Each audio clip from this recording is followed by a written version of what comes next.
The thing I think that I'm excited for Empyrean to dabble in and possibly, helping revolutionize at least what we do. I wouldn't say the industry, but kind of the Ben admin space is plug into a lot of the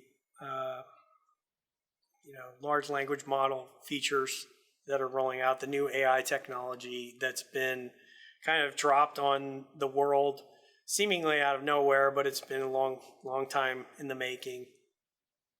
We are already experimenting with using artificial intelligence to configure our clients. So our customers will tell us, hey, I need to have these type of events, and these life events are what I offer, and here are the rules around them, and here's the cost structures and the plan structures, and here's how it goes to the carriers.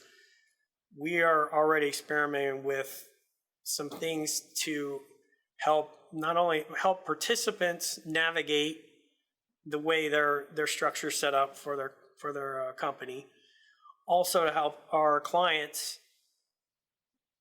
configure our platform efficiently. Today it's a lot of meetings and a lot of data gathering and a lot of mistakes and a lot of testing.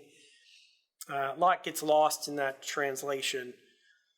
What we kind of want to experiment with is how much can we take what the customer just has where they are and translate it using AI into what our platform needs, and then replay it back to them and let them sort of check the quality, the accuracy of what it did.